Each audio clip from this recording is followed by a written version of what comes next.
Helena lost more than just her powerful pack and her crown the day she was stripped of her title and thrown into the freezing rain. Watching the Lycan King, the man who had sworn his soul to hers, turn his back on her as a treacherous rogue was agonizing. But the true tragedy lay hidden. She was carrying a secret in her womb, a child he wouldn't discover for 7 long years. The marble floors of the Obsidian Ridge pack house were freezing beneath Helena's bare feet. Outside, a torrential Pacific Northwest storm battered the floor-to-ceiling windows of the council chamber, but the chill in the room had nothing to do with the weather. She stood in the center of the Great Hall, a space usually reserved for celebrations and pack diplomacy. Today, it was her execution block. Before her sat Dominic Crawford. He was the alpha of the most powerful Lycan syndicate on the West Coast, the king of their kind, and the man she had called her mate for 3 years. His striking steel-gray eyes, which usually softened the moment she walked into a room, were currently flat, dead. They looked at her as if she were a stranger, or worse, an enemy. To his right stood Genevieve Sinclair. She was the daughter of the Northern European Alpha, brought in under the guise of forging an international alliance. She carried the scent of cloying jasmine and copper, a scent Helena had despised since the moment she set foot in their territory. Helena knew she wanted Dominic. She knew Genevieve coveted the title of Luna. What Helena hadn't realized was the masterful, venomous length she would go to in order to rip it from her.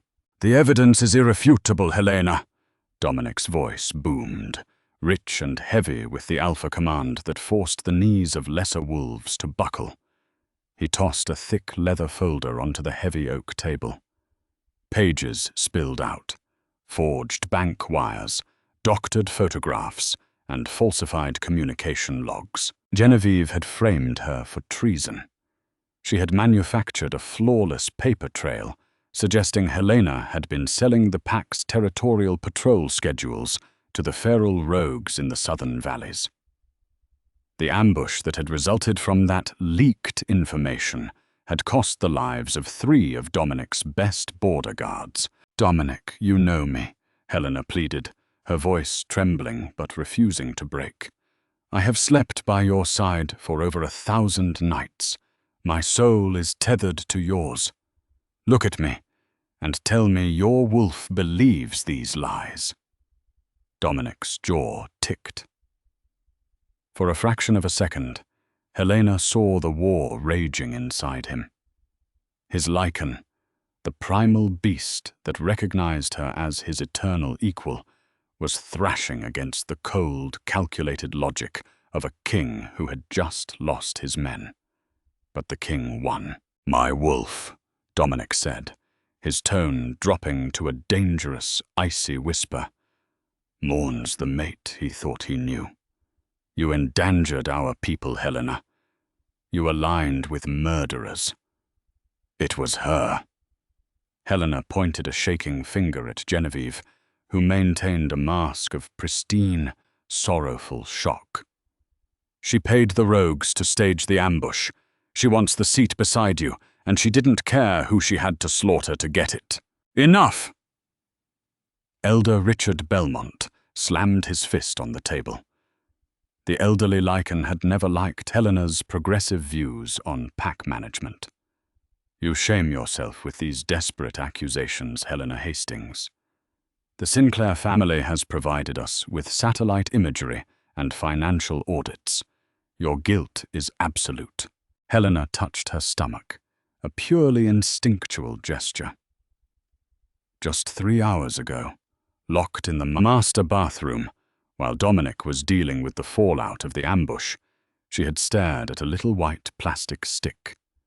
2 pink lines. She was carrying the next royal heir. She had been planning a romantic dinner, a quiet moment to tell the man she loved that their family was growing. Instead, She was dragged by her hair into the council room. She could have used the baby as a shield. Lycan law strictly forbade the execution or exile of a pregnant female. If she screamed the truth right then, Dominic would have been forced to halt the trial. But as she looked at the man who had promised to protect her from the world, the man who was now looking at her with pure, unadulterated disgust, her pride hardened into a wall of ice. She would not trap a man who did not trust her, she promised herself. She would not let her child be born to a father who looked at its mother like a monster. "Do it, then," Helena whispered, dropping her hand from her stomach and lifting her chin. "If your faith in me is so fragile that a few forged papers can shatter it, then I don't want to be your Luna." Dominic stood up.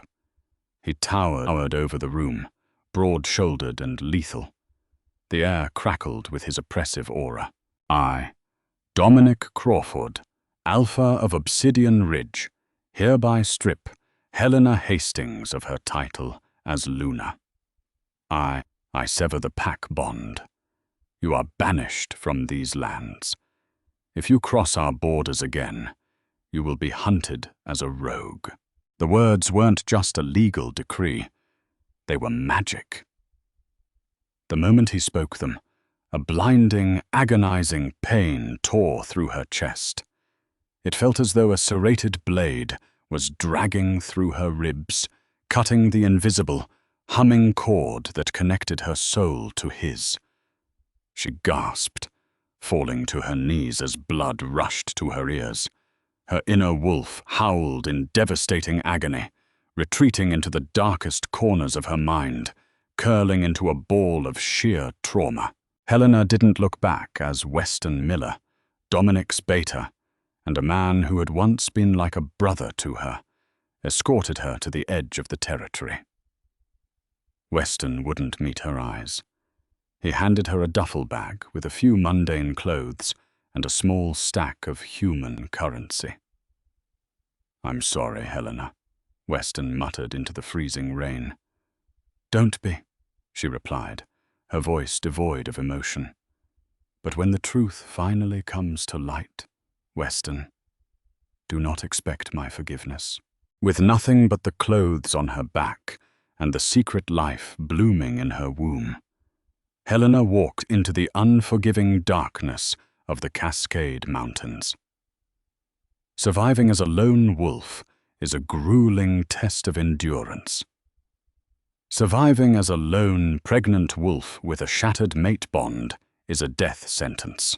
For the first 3 months of her exile, Helena was a ghost haunting the frigid, snow-covered ridges of the Oregon wilderness.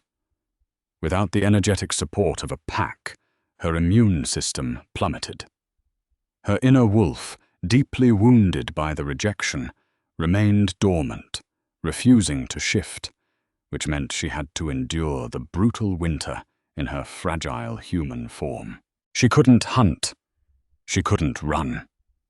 She survived by scavenging and staying relentlessly on the move, terrified that Genevieve would send assassins to finish the job once she realized Helena was gone.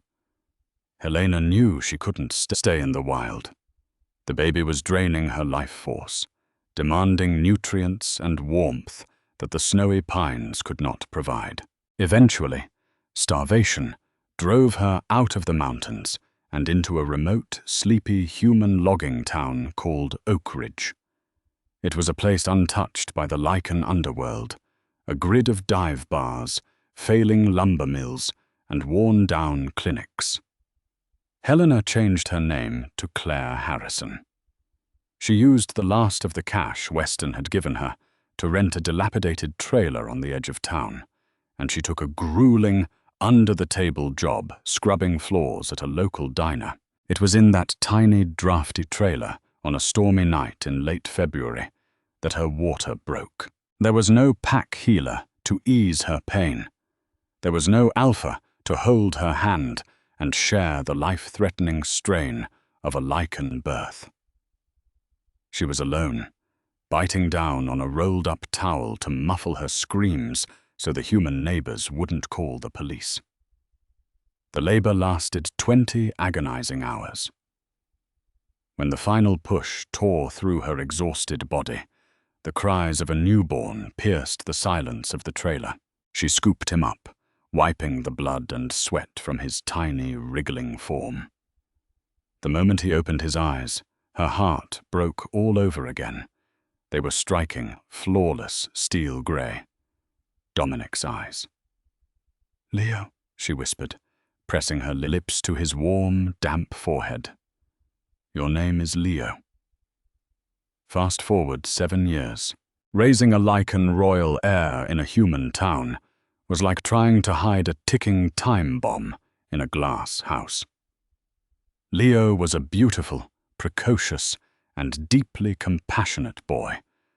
But the blood of the Alpha King coursed hot and wild through his veins.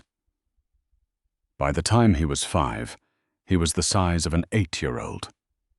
By the time he was 6, his body ran at a constant temperature of 104 degrees, causing the school nurses to panic on a weekly basis. Helena had managed to secure a better life for them. She worked her way up from the diner to become the lead bookkeeper for the Oak Ridge Lumber Mill, the town's primary employer. David Henson, the aging owner of the mill, treated her like a daughter and Leo like a grandson. They had a cozy little house with a fenced-in backyard where Leo could run off his excess energy. But the older Leo got, the harder it became to conceal his nature. "Mom!" Leo called out one afternoon. Helena was in the kitchen, chopping vegetables for dinner. She wiped her hands and hurried to the backyard. Leo, now 7 years old, was standing by the old oak tree, looking horrified. At his feet lay a heavy, cast-iron lawn mower that David had given them. The solid metal handle was snapped entirely in half, bent and crushed like a piece of cheap aluminum foil. "I was just trying to push it," Leo stammered, his steel-grey eyes wide with panic. "I didn't mean to, Mum. I just gripped it, and it broke." Helena rushed forward, dropping to her knees and grabbing his hands. His knuckles were bruised, but his Lycan healing factor was already knitting the micro-tears in his skin back together. She looked at the crushed iron and felt a cold knot of dread twist in her stomach. "It's okay, baby," she soothed, pulling him into a hug to hide her trembling hands. "You're just growing fast. We have to remember to be gentle, okay? Human things are fragile." "Am I a monster, Mum?" he whispered into her shoulder. "Jimmy at school says I'm a freak because I can lift the cafeteria tables." "You are not a monster," she said fiercely, pulling back to look him dead in the eye. "You are special. You come from a line of very strong, very brave people. But that strength is a secret, Leo. If people find out, they won't understand. They might try to take us away from each other." He nodded solemnly, understanding the gravity of her words, even if he didn't understand the supernatural politics behind them. She spent her nights laying awake, staring at the ceiling, terrified of the day his wolf would fully awaken. Without an alpha to guide him through his first shift, the transition could kill him, or worse, turn him into a mindless feral. She needed a plan. She needed to find a safe, neutral pack willing to take in an exiled mother and a dangerously powerful pup. She thought she had time. She thought Oak Ridge was invisible to the Lycan world. The collapse of the Oak Ridge lumber mill had been looming for years. Despite Helena's best efforts to balance the books, the machinery was outdated and the contracts were drying up. So when David Henson excitedly announced that a massive corporate conglomerate was stepping in to buy the mill and the surrounding thousands of acres of forest, the town celebrated. They're called Obsidian Enterprises, David told her one crisp Tuesday morning, dropping a thick dossier onto her desk. Tech and real estate giants out of Portland. They want to keep the mill running, upgrade our tech, and use the land for private conservation. It's a miracle, Claire. Helena froze. The pen in her hand slipped, clattering onto the hardwood floor. Obsidian. Who is the CEO? She asked, her voice barely a breathless whisper. She reached for the dossier with a trembling hand, flipping open the cover.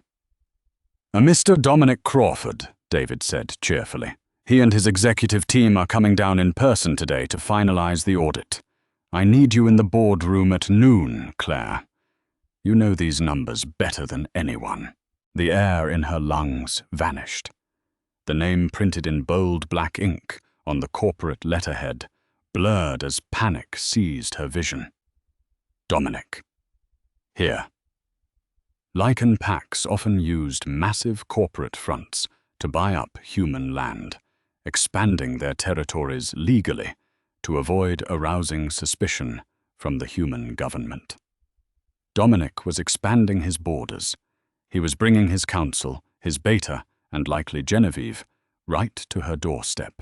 "David, I can't," she stammered, standing up so fast her chair tipped backward. "I have a family emergency. Leo is sick. I have to go get him from school." "Claire, please," David begged, his cheerful demeanor evaporating into desperation.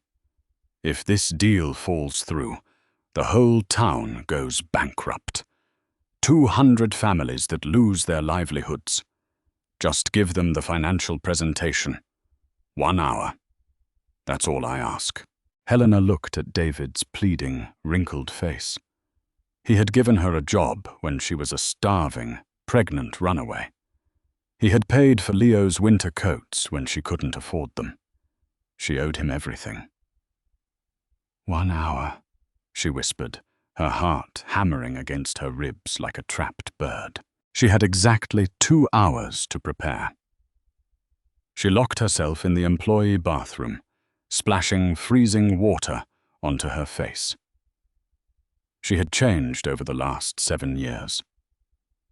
The lavish gowns and perfectly styled hair of the Luna were gone, replaced by sensible slacks, a modest blouse, and her hair tied back in a messy clip. She wore glasses now, mostly to hide the exhaustion in her eyes. The mate bond was broken. Surely he wouldn't sense her. Her wolf had been dormant for years, effectively masking her scent. She was, for all intents and purposes, a human. At 11:55 a.m., Helena walked into the main boardroom. The room was tense. David was sweating through his suit. Through the frosted glass of the office windows, she saw 3 sleek, black SUVs pull into the gravel parking lot. Her pulse roared in her ears. She kept her head down, organizing her spreadsheets, praying to the moon goddess for invisibility. The heavy boardroom doors opened. Instantly, the scent hit her. It bypassed her human senses and struck the dormant, sleeping wolf deep within her soul like a bolt of lightning. Pine, rain, and the sharp, metallic tang of ozone. Her inner wolf, silent for 7 years, violently slammed into her consciousness. Mate. She gripped the edge of the conference table so hard the wood splintered beneath her fingernails. She didn't look up. She couldn't. Heavy, authoritative footsteps entered the room. "Mr. Henson," a deep, rumbling voice said, a voice that had whispered love into her ear and roared her banishment into the rain. It was richer now, harder, edged with a weariness that hadn't been there before. "Mr. Crawford!" David scrambled to shake his hand. "Welcome to Oak Ridge. We have all the operational audits prepared.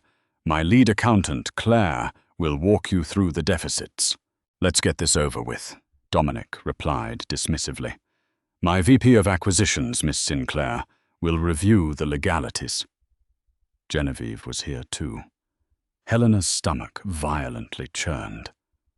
Claire? David prompted, gesturing toward her. She had no choice. She slowly stood up, keeping her gaze fixed on the paperwork in front of her. The Q3 margins show a 20% deficit, she started, her voice tight and unnaturally high. However, with the new automated debarkers, she finally forced herself to look up. Dominic was standing at the opposite end of the long mahogany table, flanked by Weston and Genevieve. He wore a bespoke charcoal suit that stretched over his massive frame, his jaw shadowed by dark stubble.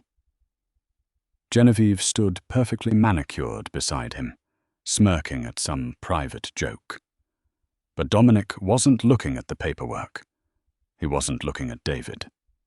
He was staring directly at her. The moment their eyes locked, the air in the room seemed to shatter.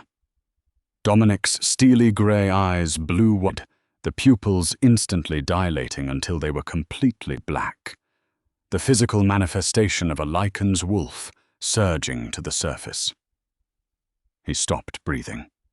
His hands, resting on the table, flexed so hard, the muscles in his forearms strained against the fabric of his suit. Genevieve noticed his sudden paralysis.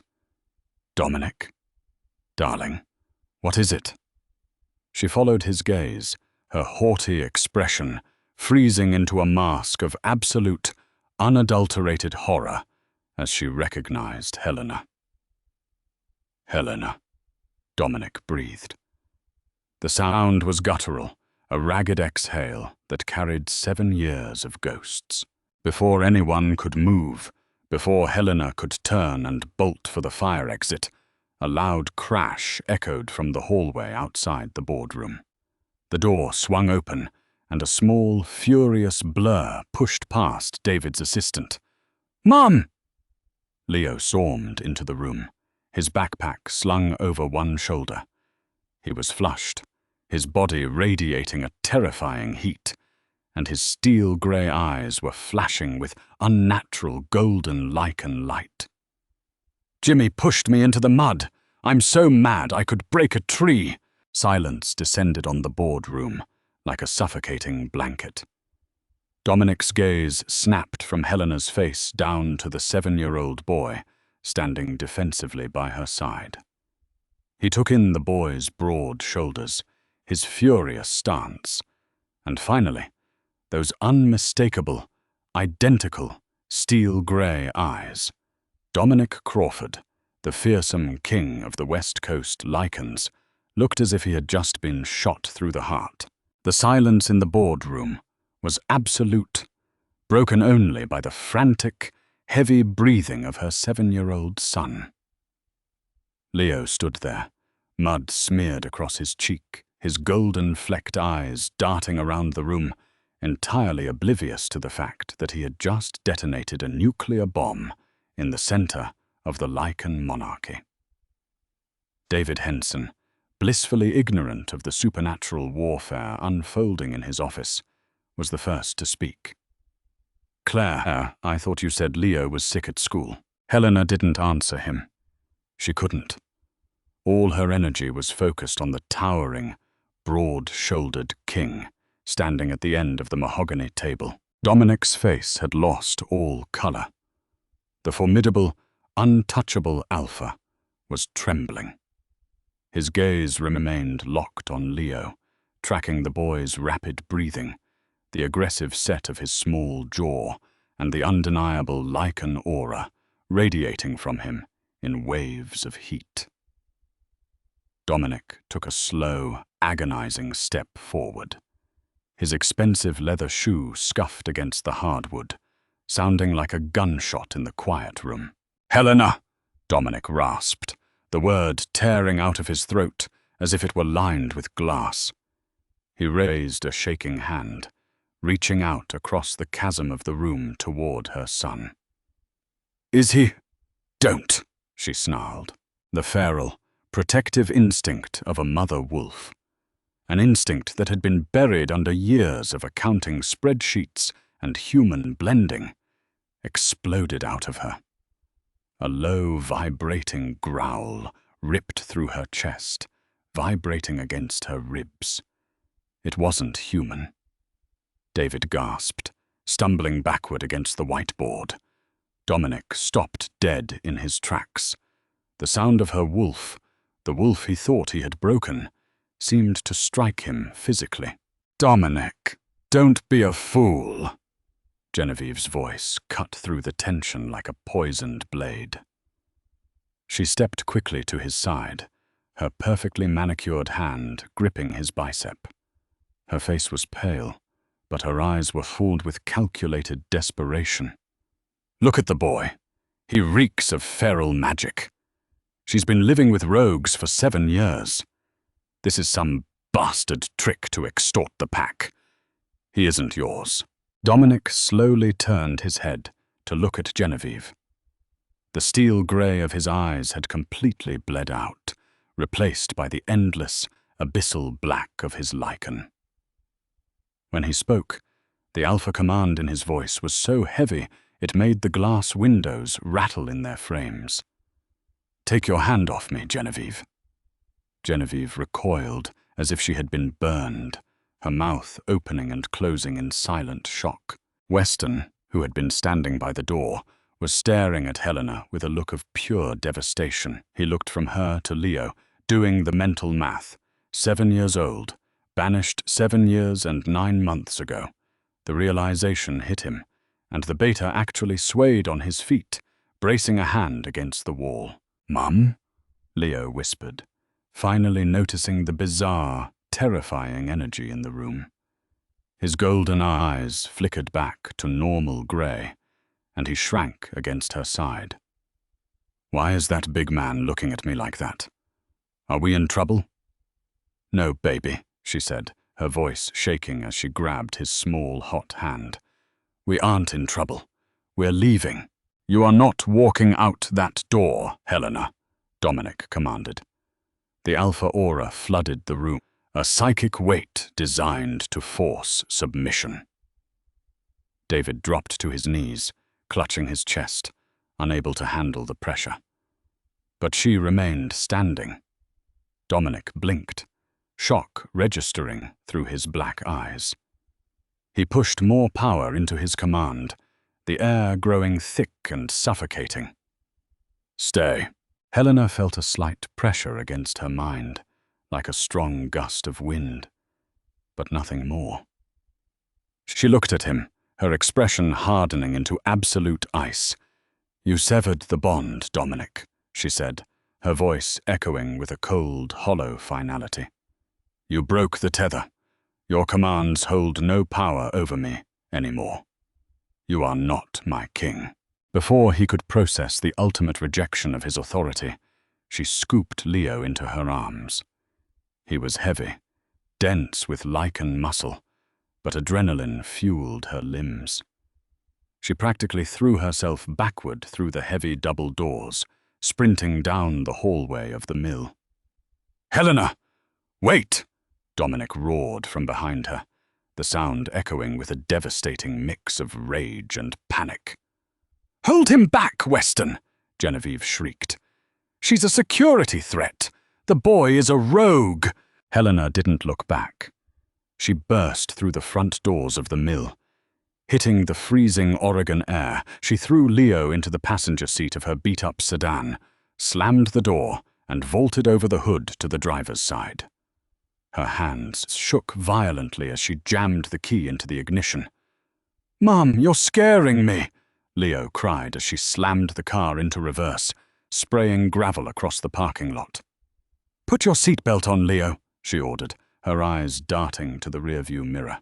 Through the glass doors of the mill, she saw Dominic burst into the lobby, shoving past 2 security guards as if they were made of paper. He burst out into the parking lot, just as her tires found traction on the asphalt. He didn't run to his SUV. He just stood there in the pouring rain, watching her taillights disappear down the winding mountain road. Even from a distance, she could see the absolute wreckage in his posture. The king had found his heir, only to watch him drive away. Helena knew driving out of town was suicide. The mountain passes were treacherous in the rain, and an alpha Lycan could track a vehicle by scent and sound for miles. They needed supplies, they needed cash, and she needed to grab the encrypted flash drive she had hidden in her floorboards, the only leverage she had kept from her old life. She pulled into the driveway of their small, fenced-in house on the edge of the woods. "Grab your backpack, Leo. Put your warmest clothes in it. The blue jacket, not the red one," she instructed, her voice clipped and professional to hide her rising hysteria. "Are we running away?" Leo asked, his voice trembling as he hauled his backpack into his room. "From the man at the office?" "Yes," she called out, frantically tossing cash, passports, and granola bars into a duffel bag. "But, Mum—" Leo walked back into the living room, holding his favorite stuffed wolf by the ear. "He smelled like me." Helena froze, the zipper of the duffel bag slipping from her fingers. She closed her eyes, a silent sob racking her chest. Lycan pups recognized their sires on a cellular level. It was an ancient, unbreakable biological imperative. "I know, baby," she whispered, opening her eyes. "But sometimes, people who smell like us are the most dangerous ones of all." Before she could say another word, the sound of heavy tires crushing gravel echoed from outside. She peeked through the blinds. 3 sleek, black SUVs had blocked her driveway, effectively caging them in. They had tracked them in record time. "Get in the closet, Leo. Do not come out until I say so," she commanded. He nodded, terrified, and scrambled into the hallway closet, pulling the door shut behind him. The front door didn't just open, it was ripped from its hinges, the heavy wood and deadbolt shattered inward, raining splinters across her cheap living room rug. Dominic stood in the doorway, drenched in rain, his chest heaving. Weston was right behind him, looking pale and sick, while Genevieve lingered near the vehicles, her eyes darting nervously toward the surrounding tree line. "You shouldn't have done that," Helena said, stepping squarely into the center of the living room, blocking the hallway that led to Leo. She crossed her arms, forcing her trembling hands out of sight. "David owns this property. Breaking and entering is a human felony." "To hell with human laws," Dominic growled, stepping into the house. The sheer size of him made her living room feel like a dollhouse. He looked around, his nostrils flaring as he took in the scent of the home. The scent of her. The scent of the boy. "Where is he?" Dominic demanded, his voice dropping to a dangerous, vibrating octave. "There is no he for you, Dominic.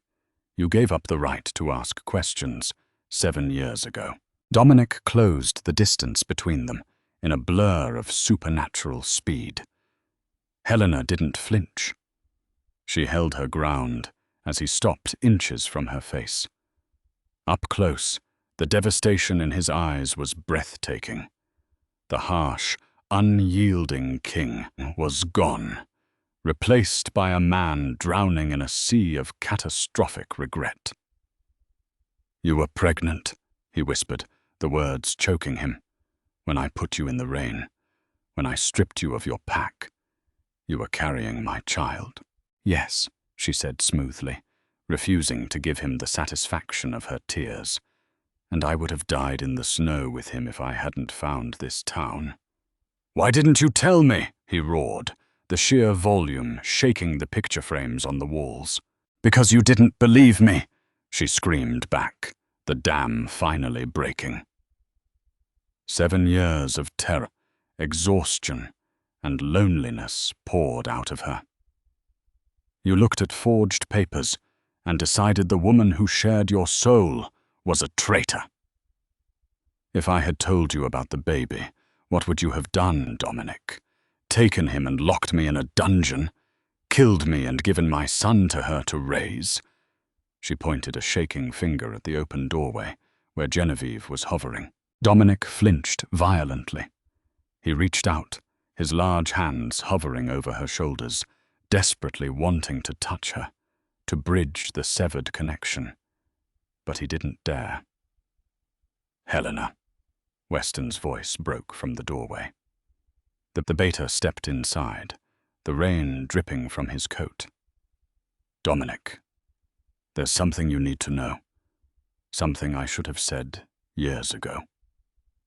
Dominic turned his head, his black eyes snapping to his oldest friend. "What?" Weston swallowed hard, looking at the floor. 2 years after Helena was banished, I ran a deep forensic audit on the Sinclair family's territorial holdings. The bank wires that convicted Helena. They were routed through offshore accounts that I traced back to a shell company owned by Genevieve's uncle. The silence in the room was deafening. Dominic's body went completely rigid. The air pressure in the room dropped so fast, Helena's ears popped. "You knew?" Dominic asked, his voice dead. "For 5 years, you knew the evidence was fabricated, and you said nothing. Genevieve's father threatened to wage war on our southern borders if we broke the alliance," Weston pleaded, stepping back. "I thought I was protecting the pack, Dom. Helena was already gone. I didn't think she survived." A terrifying, guttural sound ripped from Dominic's throat. A sound of pure, unadulterated violence. He spun towards the doorway, ready to tear Genevieve limb from limb. But Genevieve wasn't there. "Dominic!" Helena yelled, noticing the empty space on the porch. Suddenly, a massive, jagged rock smashed through the living room window, showering the couch in broken glass. Outside, a chilling howl pierced the roar of the rainstorm. It wasn't the disciplined, synchronized howl of a pack patrol. It was erratic, bloodthirsty, and wild. Rogues.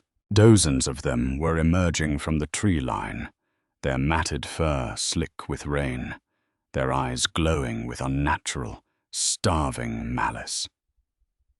Genevieve had known this moment would come. She had known that the second Dominic saw the boy, her lies would be exposed. She hadn't just come to Oak Ridge for a corporate buyout. She had brought a mercenary army of feral wolves to silence Helena and her son for good. "Genevieve!" Dominic roared, stepping out onto the porch. But the Sinclair heiress was already sprinting toward the tree line, flanked by 2 massive rogue enforcers. She turned back, a vicious, triumphant smirk on her face. "Kill the bitch and the whelp!" Genevieve screamed into the rain, pointing directly at the house. "Leave the alpha to me." Before Dominic could shift, before Weston could draw his silver-laced sidearm, the front line of rogues charged the house, shattering the remaining windows and tearing through the wooden siding like wet paper. "Mom!" Leo screamed from the closet.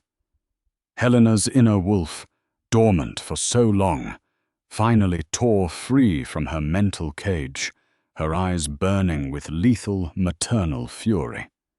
The time for hiding was over. The pain of a Lycan transformation is typically a fluid, natural release. But after 7 years of dormant suppression, Helena's shift was a violent, bone-snapping explosion. As the first 3 feral rogues vaulted through the shattered framework of the living room window, she didn't scream. She let the feral roar of her inner wolf consume her. Her human skin tore, giving way to thick, ivory-white fur. Her spine elongated with a sickening crunch that was drowned out by the thunder outside.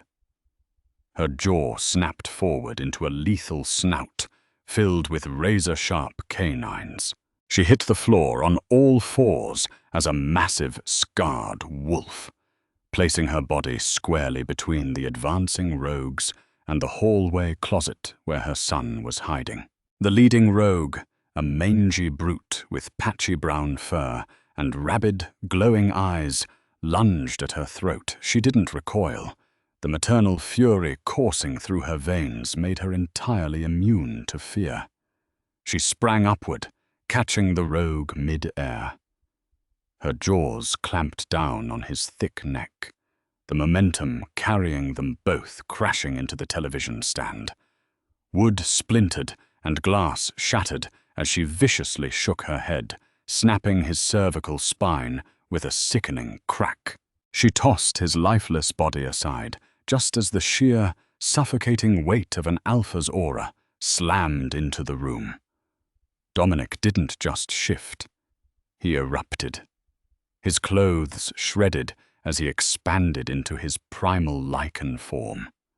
A towering, bipedal nightmare of midnight black fur, corded muscle, and lethal claws.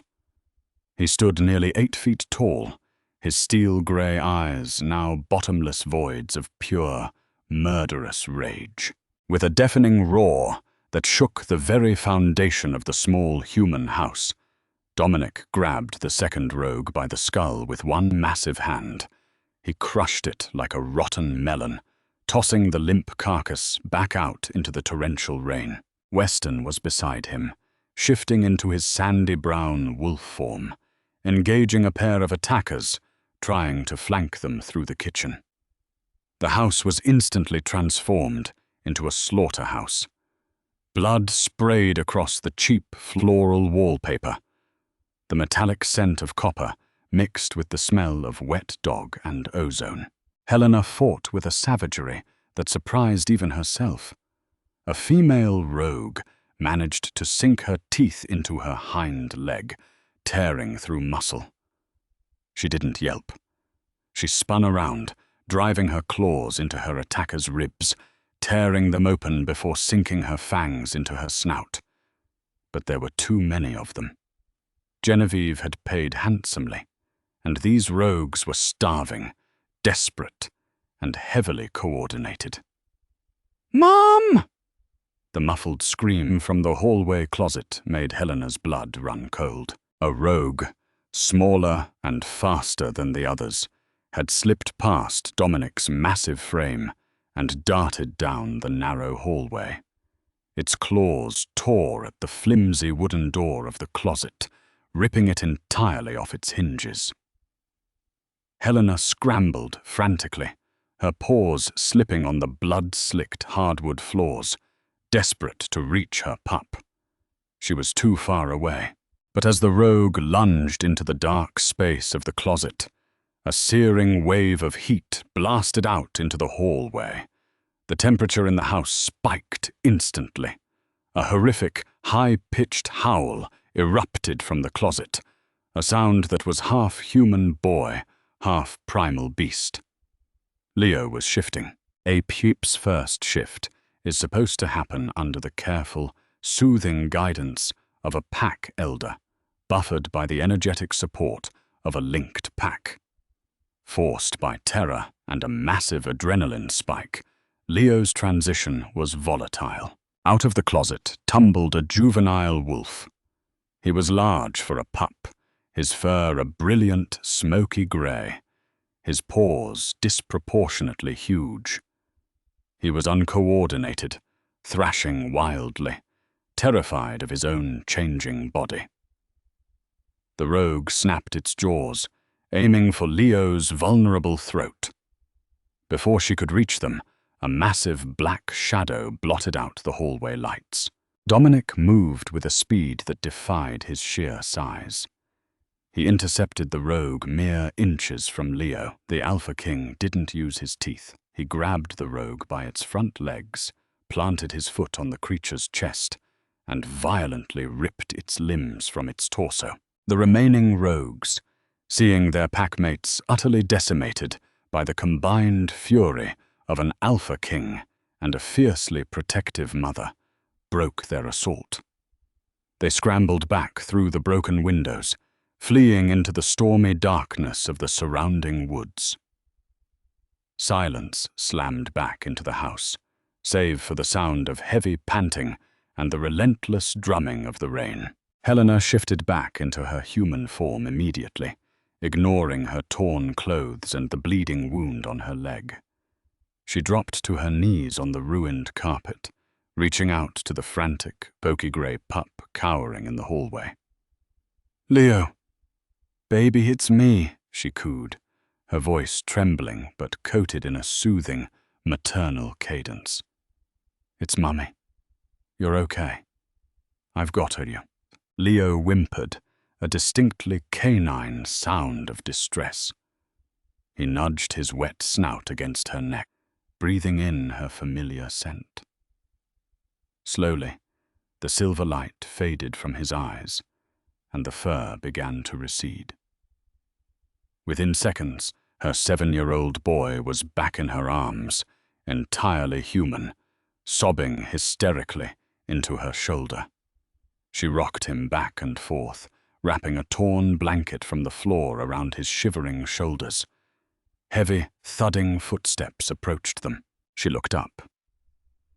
Dominic was still in his towering Lycan form, his chest heaving, his claws dripping with rogue blood. He stared down at Leo, watching the boy cry into her neck. The Alpha's terrifying black eyes softened, shifting back into the striking steel grey that matched his son's. He knelt down, his massive frame folding onto the bloody floor, careful not to make a sudden movement. He didn't try to touch Leo. He just looked at him with an expression of such profound, earth-shattering awe and devastation that it tore at the remaining shreds of Helena's heart. "Stay with him," Dominic's voice boomed, deep and raspy, vibrating through his Lycan chest. Before she could ask where he was going, Dominic stood up, turning his massive head toward the shattered front door. His gaze locked onto the dark tree line where Genevieve Sinclair had fled. The king stepped out into the rain, his roar shaking the pine needles from the trees. Genevieve didn't make it far. Dominic caught her less than a mile from the house, her designer heels abandoned in the mud, her breath ragged. When Weston and Helena finally arrived at the clearing, Helena carrying an exhausted Leo on her back, Dominic was standing over Genevieve in his human form, perfectly still amidst the downpour. Genevieve was on her knees in the mud, sobbing, her pristine facade entirely shattered. "Dominic, please," she begged, clutching at his wet trousers. "I did it for us, for our pack. She was weak. She was turning you soft." Dominic looked down at her, his face an emotionless mask of carved marble. "You forged evidence to banish my mate," Dominic stated, his voice carrying the icy, absolute finality of an executioner. "You funded a rogue ambush that killed 3 of my border guards, and tonight you ordered the slaughter of the royal heir. I can give you strong pups, pure-blood pups," she shrieked, grasping at straws. "You will give nothing," Dominic whispered. With a swift, blinding motion, Dominic reached down. There was a sickening snap, and Sinclair slumped backward into the mud, her eyes wide, staring blankly up at the stormy sky. The Alpha had delivered his judgment. The treason was purged. But as Dominic turned around to face her, the rain washing the blood from his chest, Helena knew the hardest battle was yet to come. The villains were dead, but the wreckage of their past remained. The local human authorities in Oak Ridge never asked questions. David Henson, thoroughly terrified by the display in the boardroom, and the sudden destruction of Helena's house, gladly accepted a massive, quiet wire transfer from Obsidian Enterprises to repair the damage and keep the town's police force looking the other way. 2 days later, the storm had passed, leaving the Oregon air crisp and heavy with the scent of pine and wet earth. Helena stood on the back porch of a remote, secure cabin Dominic owned in the foothills, watching Leo run across the dew-soaked grass. Her son was resilient. He had slept for 14 hours after his first shift and woke up asking if he could learn how to run like a super wolf again. The sliding glass door behind her opened, but she didn't turn around. She recognized his heavy, measured footsteps. Dominic stepped onto the porch. He was dressed in a simple black sweater and jeans, looking exhausted. The dark circles under his eyes spoke of sleepless nights. He had spent the last 48 hours dismantling Genevieve's network, securing the perimeter, and dealing with the fallout of his beta's treachery. "Weston is gone," Dominic said quietly, stopping a few feet away from her. "I stripped him of his rank. He has been exiled to the Eastern Territories. He's lucky I didn't take his head for keeping the truth from me." Helena nodded slowly, keeping her eyes on Leo. "He made a choice based on pack politics. That's the problem with your world, Dominic. Politics always eclipse the truth." Dominic flinched.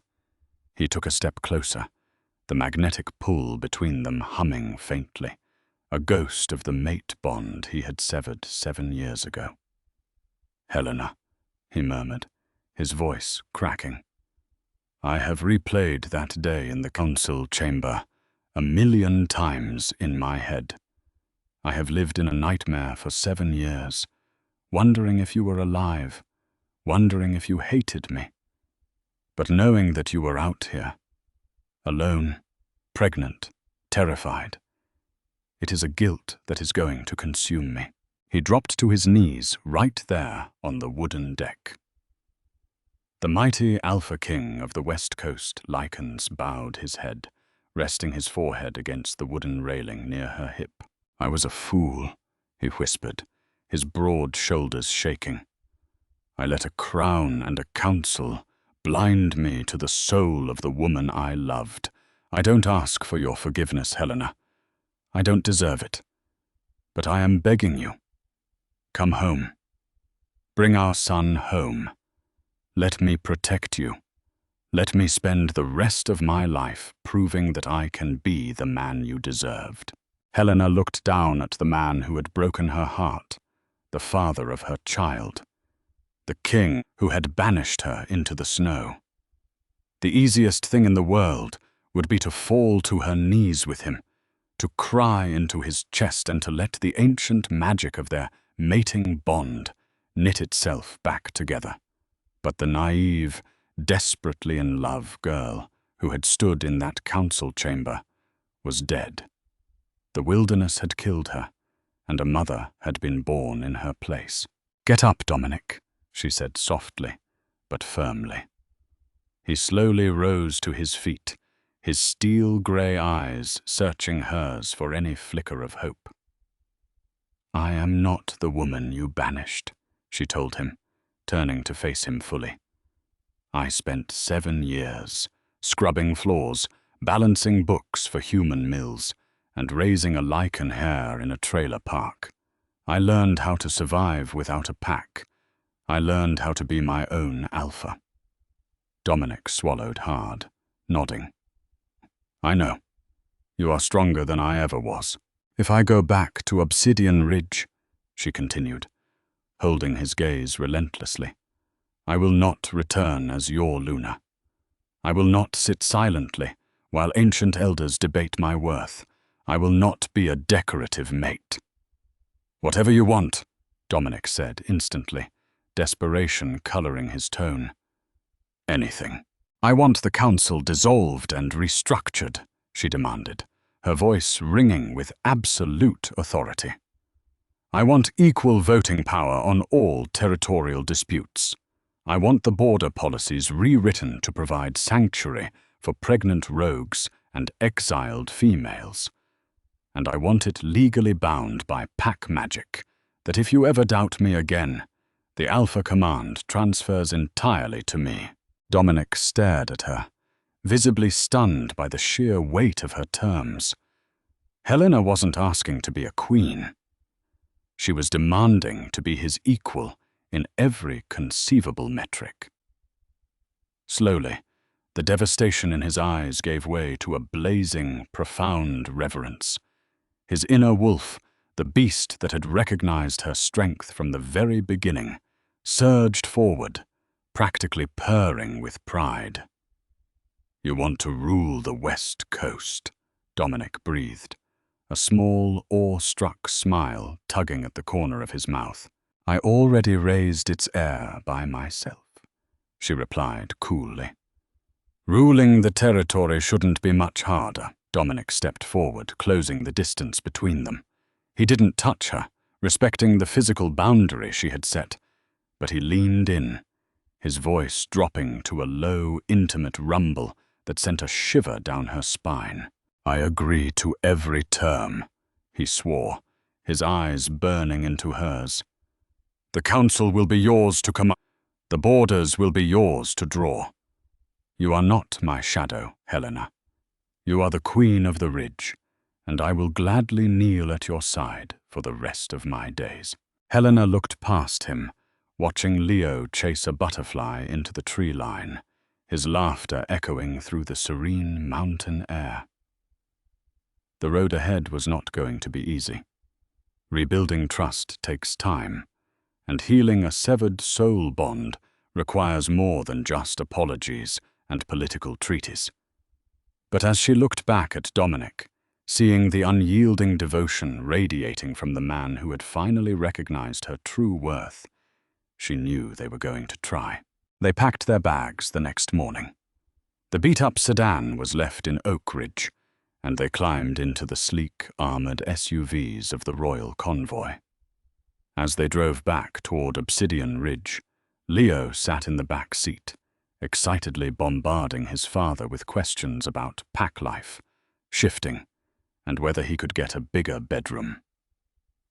Dominic answered every question with infinite patience, occasionally glancing at Helena in the passenger seat with a look of quiet, overwhelming gratitude. She rested her head against the cool glass of the window, watching the Oregon pines blur past. 7 years ago, she had walked out of this forest, a broken, banished girl, with nothing but a secret in her womb and terror in her heart. Today she was returning as a mother, a survivor, and a queen who would never be bowed again. And that concludes the epic saga of Helena and Dominic. She didn't just survive her brutal banishment, she returned to rewrite the very rules of the Lycan world as a true, undeniable queen. If this story of heartbreaking betrayal, fierce motherhood, and ultimate redemption kept you on the edge of your seat, please make sure to hit that like button. Share this video with your fellow werewolf romance fans, and don't forget to subscribe to the channel for more thrilling original stories. Let us know in the comments what your favorite plot twist was. Until next time, stay wild.